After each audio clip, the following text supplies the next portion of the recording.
사도는 외부적인 핍박과 또 내부적인 갈등으로 인하여서 평강을 잃어버린 우리 빌립보 교회를 향하여서 편지를 쓰고 있습니다. 그리고 그들에게 기뻐하라, 기뻐하라, 주 안에서 기뻐하라라고 말하고 있습니다. 그러면서 오늘 본문은 우리가 기뻐하지 못하는 이유가 무엇인가, 그것의 아주 큰 이유 중에 하나인 염려에 대해서 이야기를 하고 있습니다.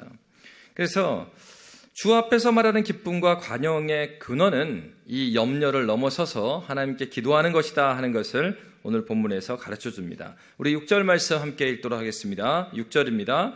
아무것도 염려하지 말고 다만 모든 일에 기도와 간구로 너희 구할 것을 감사함으로 하나님께 아뢰라. 아멘.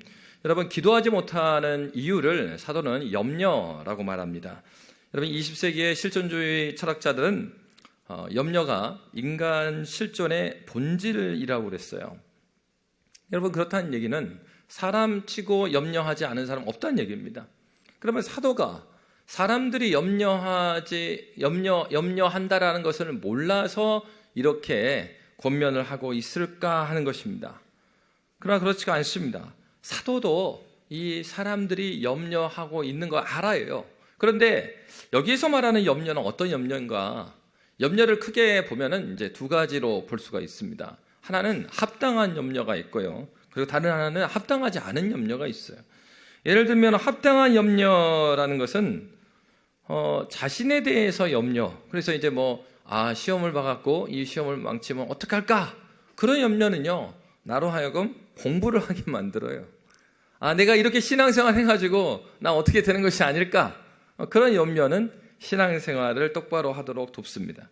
그러니까 이러한 합당한 염려가 있어요. 그러니까 합당한 염려의 특징은 무엇입니까? 우리를 하나님 앞에서 경건하게 서게 하는 역할을 해요. 그러니까 이러한 염려는 그래도 도움이 되는 염려죠. 그런데 오늘 성경에서 말하는 이 염려, 사도가 말하는 염려는요, 합당하지 않은 염려입니다. 이러한 염려는 하나님을 향한 불신에서 오는 염려이기 때문에 그렇습니다. 그러니까 염려는 그 본문이 말하는 염려는 앞으로 일어날 일에 대해서 현명하게 미리 대비하고 준비하는 것을 가리키는 것이 아니고요, 걱정하고 괴로워하고 지치도록 근심하는 거예요. 근데 중요한 것은 그렇게 걱정하고 지치도록 근심을 해도 그것이 나의 권한에 없는 경우를 말하는 겁니다. 그러니까 자기가 걱정한다고 해서 상황이 바뀌지 않아요. 그래서 예수님께서 어떻게 말씀하셨습니까? 내일 일은 내일 염려라. 그 말을 원어대로 풀어보면 어떻게 되냐면 내일 일은 내일에게 염려하도록 해라, 이렇게 번역이 돼요. 되게 재밌는 얘기죠. 염려는 누가 하죠? 내가 하는데 예수님께서 말씀하시는 게 내일 일은 누구한테 염려하라고요? 내일한테 염려하라 해라. 네가 염려하지 말고. 왜요? 일어나지도 않았어요, 아직. 그리고 내일 일을 오늘 염려한다고 해서 어떤 영향을 미칠 수 없습니다. 그러니까 중요한 것은 하나님께 우리가 하나님을 신뢰함으로, 그러니까 내가 합당하게 해야 될 염려는 염려하면서요, 내 앞길을 준비해 나가고 하나님 말씀 가운데 살아가면 돼요. 근데 그렇지 않고 그 염려를 끌어안아가지고 자신이 하나님 앞에 서지 못하게 하는 것, 그것은 사도가 말하고 있는 그런 염려를 하지 말라는 것입니다. 윌리엄 퍼키스 목사님이 있습니다. 윌리엄 퍼키스라는 목사님은 이렇게 말했어요. 하나님을 불신하는 염려는 다음 세 가지 결과를 가져옵니다. 그러면서 첫째는 마음을 압박하여서 결핍에 대한 두려움을 갖게 하고, 내가 없는 것에 집중하게 해서 그 두려움을 갖게 한대요. 둘째는 염려에 대비함에 있어서 합법적이지 않은 방법을 사용하도록 유혹을 받게 하고, 내가 이것도 없으니 저것도 없으니 어떻게든 가져야 되겠거든요. 두려우니까. 그러니까 어떻습니까? 합당하지 않은 방법을 쓰도록 하는 거예요. 세 번째로는 하나님을 예배하기에 적합하지 못하도록 지치게 한다, 이렇게 말했습니다. 여러분, 그렇습니다. 신앙생활 해나갈 때에 이 합당하지 않은 염려는 우리로 하여금 하나님 앞에 바로 서지 못하도록 하는 것입니다. 특별히 윌리엄 퍼키스가 세 번째 말했던 하나님을 예배하기에 적합하지 못하도록 지치게 만들어버린다. 그러니까 여러분, 어떻습니까? 그러니까 우리가 잠을 자기 전에 그런 기도해야 돼요. 하나님을 사랑하는 자에게 잠을 주시는도다. 이렇게 말씀하셨는데 저에게도 고난 잠을 허락하여 주십시오. 여러분, 잠을 못 자보면요, 얼마나 이 잠이 복된 것인가 하는 것을 알 수가 있어요.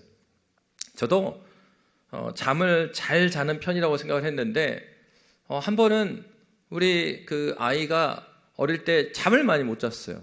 밤에 몇 번을 깨는 거예요. 깨갖고 물 마시러 가고 그랬고 얘가 문제가 있는가 싶어서 병원에 가봤더니만 이제 그 수면 그 무호흡에 대한 그 검사를 하라는 것입니다. 하룻밤 자고 머리부터 발끝까지 뭐 많이 꽂습니다. 뭐 뇌파도 검사하고 뭐도 한다고. 그런데 의사 선생님의 설명을 한참 듣다 보니까 이게 딸 얘기가 아니라 제 얘기예요. 그래서 내 얘기인데 이게. 그래가지고 저도 이제 같이 검사를 받았습니다. 그러니까 꼬마 아이가 혼자서 잠을 못 자니까 어차피 부모 중에 한 명 같이 자야 되니까 들어가서 같이 하룻밤 자면서 온 몸에다가 이렇게 꽂고 잤어요. 그랬더니만 애는 괜찮고 제가 수면 무호흡인 거예요. 그래가지고 수술을 했습니다. 수술을 해가지고 이 코에 구조적으로 문제가 있다 해서 이 코를 이렇게 반듯이 세우는, 여기서 모양을 이렇게 세우면 지금 치료하는 건데 이걸 이렇게 세워주면 성형수술이래요. 그러니까 제가 뜻하지 않게 성형수술하고 똑같이, 그렇지만 코는 안 높였습니다. 그래가지고 수술을 했어요. 그런데 그러면 이제 그 하룻밤은 병원에서 지내야 된답니다.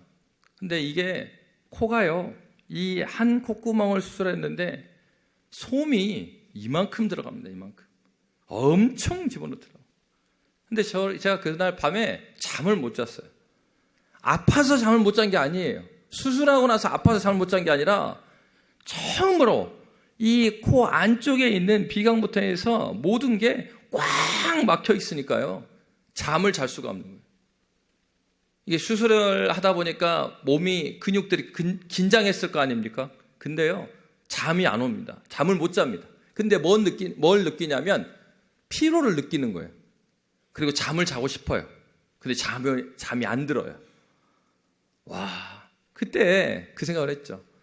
야, 이렇게 잠을 못 주무시는 분들 신방을 그렇게 많이 했지만은, 야, 그거 다 내가 그 헛것이었구나. 공감한다 그랬는데, 야, 이렇게 잠 못 자는 게 이렇게 괴로운 거구나. 그래서 그날 밤을 꼬박 세웠어요. 여러분, 하나님 앞에 잠을 잔다는 것은요, 하나님께서 우리에게 잠을 주신다는 그렇게 큰 복이에요. 그래서 여러분, 우리 기도해야 되거든요. 하나님, 사랑하는 자에게 잠을 주신다고 했는데 하나님, 정말 고운한 잠을 자게 해주십시오. 왜 그렇습니까? 염려와 근심도 마찬가지입니다. 우리가 걱정해서 무엇인가를 바꿀 수 있다면 모르겠지만 그렇지 않은 많은 생각들이 우리 마음에 들어와요. 그럴 때는 어떻게 해야 됩니까? 그리스도 예수의 말씀으로 끊어내야 돼요. 그리고 하나님 앞에서 내 마음과 생각을 지켜야 합니다. 왜 그렇습니까? 하룻밤만 그렇게 나를 세보십시오. 모든 경건의 이 균형이 다 무너집니다. 어젯밤도 잠을 못 주무시고 오신 분들은 오늘 예배 때 예배 드릴 수가 없죠. 어떻게 새벽을 깨울 수 있겠습니까? 그게 불가능합니다. 그렇기 때문에 여러분, 염려와 근심은 아무것도 아닌 것 같지만 합당하지 않은 염려와 근심은 우리의 신앙의 균형을 다 망가뜨려 버려요. 결국은 하나님을 향한 신뢰를 굉장히 무너뜨리고 우리를 넘어지게 하는 것입니다. 그런데 사도는 어떻게, 그러면 합당하지 않는 염려를 어떻게 해야 되는 것인가? 오늘 말씀 다시 한번 읽어볼까요? 6절 말씀 다시 한번 읽도록 하겠습니다. 아무것도 염려하지 말고 다만 모든 일에 기도와 간구로 너희 구할 것을 감사함으로 하나님께 아뢰라. 아멘. 사도가 제시하는 해결책은 이런 거 아니었습니다. 걱정하지 말아라. 그러니까 일어나지 않은 일이니까 그런 생각하지 마라. 이런 식으로 말하지 않아요. 사도는 이렇게 말했습니다. 다른 말로 한 것이 아니라 다만 모든 일에 기도와 간구로 너희 구할 것을 감사함으로 하나님께 아뢰라. 여러분, 이 말씀을 자세히 보십시오. 사실은요, 기도, 간구, 너희 구할 것을 하나님께 감사함으로 아뢰는 것, 그거 다 뭐죠? 기도입니다. 기도. 똑같은 얘기를 3번에 반복해서 하고 있는 거예요. 그러니까 사도가 말한 거는 이 얘기가 똑같습니다. 아무것도 염려하지 마라. 염려를 해결할 수 있는 것은 기도밖에 없다. 이렇게 말하고 있는 것입니다. 기도는 일반적인 우리가 하나님께 아뢰는 기도고요. 간구는 무엇입니까? 구체적으로 조금 더 간절하게 하나님께 기도하는 것이에요. 그리고 너희 구할 것을 감사함으로 하나님께 아뢰라. 더욱더 구체적으로 기도하다는 거예요. 그러니까 이것은 무엇을 말하고 있어요? 염려하는 그 대상이나 염려하는 사람이 될 수 있죠. 아주 구체적으로 하나님께 기도하라는 것입니다. 왜 그렇겠습니까? 이 문제를 해결할 수 있는 것은 우리에게 매여 있지 않기 때문에 그렇습니다. 그래서 여러분, 베드로 사도도 이렇게 말했어요. 베드로전서 5장 7절에 보면 이렇게 되어 있습니다. 우리 함께 읽도록 하겠습니다. 베드로전서 5장 7절입니다. 너희 염려를 다 주께 맡기라. 이는 그가 너희를 돌보심이라. 아멘. 여기서 너희 염려를 다 주께 맡기라 했을 때 맡기라는 단어는 던져버리는 것이에요. 무엇인가를 던진다 이런 뜻에서 온 것이 맡기다예요. 그러니까 이대로 성경을 읽어보면 너희 염려를 다 주께 어떻게 하라고요? 던져버려라. 네가 끌어안고 있지 말고 주님께 던져버려라 이렇게 말한 것입니다.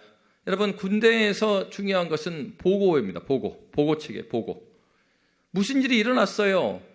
혹시나 자기가 잘못한 것도 자기가 사고를 쳤으면 어떻게 해야 됩니까? 즉시 보고해야 돼요. 그러니까 보고하지 않고 계속 끌어안고 있으면 누구 책임이죠? 자기 책임입니다. 근데 그거 보고하고 나면 자기 책임 아니에요. 자기 상관 책임이지. 그러니까 어릴 때 이와 같습니다. 저도 초등학교 때 보면은 시골에서 그때는 이렇게 유리가 좋은 유리가 아니었잖아요. 그러니까 학교에서 놉니다. 운동장에서 놀고 축구도 하고 야구도 하고. 근데 축구할 때는 그래도 이 공이 그 학교 건물까지 교실까지 안 날아가는데 야구할 때 꼭 다른 사람이 아니라 내가 치면은 창문을 깨버려요. 그러면 어떻게 합니까? 창문 깨면은 애들이 손살같이 도망가는 놈들이 있고 어떤 애들은 안절부절하면서 거기서 서 있는 애들이 있고 그래요. 그때 마찬가지죠. 창문을 깼으면은 깨고 나서 아무도 모르겠지 하면서 계속 품고 있잖아요. 그러면 하루가 갑니다. 이틀이 갑니다. 학교 갈 때마다 이게 아침에 일어날 때도 지옥 같고. 왜? 누가 일러가지고 부모님이 나한테 말하지 않을까? 그리고 학교 갈 때도 들키지 않았을까? 계속 불편한 거예요. 그때도 어떻게 해야 됩니까? 창문 깨졌으면 빨리 가갖고 그 주사 아저씨한테 가서 말하든지 아니면 빨리 가갖고 부모님한테 말하든지 빨리 해서 조치를 해야죠. 그렇습니다. 여러분, 우리가 책임지지 못할 거를 계속 끌어안아 봐야 그것은 우리 경건에 좋지도 않아요. 그 문제 해결되지가 않습니다. 그러면 사도는 너희 구할 것을 감사함으로 하나님께 아뢰라고 하는 이유가 무엇입니까? 기도하되 어떻게 기도하라고요? 감사함으로 기도하라고 했어요. 그러면 사도가 왜 기도하라 이렇게 말하고 하지 않고 너희 구할 것을 감사함으로 하나님께 아뢰라고 했을까요? 감사함에는 무엇이 들어가 있다는 얘기입니까? 하나님께서 이 문제를 충분히 다루실 것이라는 믿음을 가지고 기도하라는 거예요. 나에게는 하나님 이 문제 내가 해결할 수 없습니다. 염려가 생기는데 하나님 나를 불쌍히 여겨주시고 능력의 하나님, 언약에 신실하신 하나님, 주님께서 내 아버지시니까 주님 내가 창문 깼습니다. 근데 감당이 안 됩니다. 주님 이거 책임져 주십시오. 그리고 마땅히 내 아버지시니 그 일을 이루시고 해결해 주실 것을 믿고 주님께 나오는 것입니다. 그래서 사도는 모든 것을 하나님께 아뢰라 앞에서 감사함으로 하나님께서 행하실 것을 믿고 감사함으로 하나님께 기도하는 것입니다. 그렇게 하면 어떻게 해주신대요? 우리 7절 말씀입니다. 7절 말씀 함께 읽도록 하겠습니다. 그리하면 모든 지각에 뛰어난 하나님의 평강이 그리스도 예수 안에서 너희 마음과 생각을 지키시리라. 아멘. 염려로 가득 차 있던 우리의 마음과 생각을 누가 지켜주신대요? 염려하는 내가 지킵니까? 아니에요. 하나님의 평강이 지켜주신대요. 하나님 평강이 지켜주십니다. 여러분, 그런데 우리가 주목해야 될 것은 이것이 있습니다. 하나님께서 우리의 생각과 마음을 지켜주시는데 사도는 그리하면 모든 지각에 뛰어난 하나님의 평강을 했어요. 빌립보서에서 이미 모든 지각에 뛰어나신 이러한 수식어를 붙였을 때 누구에게 이 수식어를 붙였나요? 빌립보서 2장에 그리스도 예수께서 죽기까지 복종하심으로 하나님께서 이 세상 모든 만물 위에 뛰어난 이름을 누구한테 주셨어요? 그리스도 예수께 주셨다. 빌립보 2장은 그렇게 고백하고 있습니다. 결국 무슨 얘기입니까? 모든 지각에 뛰어난 하나님의 평강이라는 것은 누가 주시는 것이에요? 죽기까지 복종하신 그리스도 예수로 말미암는 평강을 말하고 있습니다. 여러분, 그렇습니다. 우리에게 하나님께 주시는 평강, 우리의 마음과 생각을 지키시는 것은 그리스도 예수께서 평강의 왕으로 이 땅에 오셔서 우리의 주인 되셔서 여전히 그의 영으로 우리와 함께 하시고 그의 영으로 이끌어 주신 것을 믿는 자에게 부어지는 하나님의 축복입니다. 그러므로 여러분, 오늘도 우리가 성찬에 나아갈 때도 마찬가지입니다. 성찬의 떡과 잔을 먹는다고 해서 그 자체가 효능이 있는 것이 아니에요. 이것은 가톨릭 교리입니다. 성경에서 말하는 것은 무엇입니까? 누구든지 믿음으로 주의 살과 피를 마시지 않는 자는 그의 죄를 머리에 쌓는 것이라고 했어요. 오늘도 우리는 주님께 나아갈 때 이 떡과 잔을 대할 때 어떻게 나아가야 되겠어요? 모든 지각에 뛰어난 하나님의 평강이 되시는 그리스도 예수를 믿음으로. 왜요? 그분이 나의 마음과 생각을 지키시고 오늘도 그의 언약을 지키시는 나의 주님으로 이 땅에 오셨고 그의 영을 보내셔서 지금도 우리와 함께 하신다는 그 믿음을 가지고 여전히 주님께 나아갈 그때까지도 그 언약의 말씀, 그리스도 예수의 십자가의 은혜를 우리에게 허락하심을 믿고 나아가는 자에게 주시는 그 은혜가 평강이기 때문입니다. 여러분, 그렇습니다. 우리를 어떠한 자로 부르셨습니까? 화목의 사람으로 부르셨어요. 화목과 평강의 주인 되시는 그리스도 예수. 주님께서 어떻게 말하고 있습니까? 모든 지각에 뛰어난 하나님의 평강이 그리스도 예수 안에서 너희 마음과 생각을 지키시리라. 여러분, 지키신다는 얘기는 성벽과 성체를 돌면서 순찰해 준다는 얘기예요. 그 주님이 이 예배당에만 계시는 것이 아니라 우리가 염려하는 그 현장에도, 염려하는 문제에도 우리 주님이 순찰하면서 우리를 지켜 보호하여 주신다라는 그러한 약속입니다. 그러므로 사도 바울은 이렇게 고백했어요. 로마서 8장 38절에서 39절입니다. 우리 함께 읽도록 하겠습니다. 내가 확신하노니 사망이나 생명이나 천사들이나 권세자들이나 현재일이나 장래일이나 능력이나 높음이나 기쁨이나 다른 어떤 피조물이라도 우리를 우리 주 그리스도 예수 안에 있는 하나님의 사랑에서 끊을 수 없으리라. 아멘. 그러므로 시편 기자는 시편 4편 8절에 이렇게 말하고 있습니다. 함께 읽겠습니다. 내가 평안히 눕고 자기도 하리니 나를 안전히 살게 하시는 이는 오직 여호와이시니이다. 아멘. 함께 기도하겠습니다. 살아계신 하나님 아버지, 주의 은혜를 감사합니다.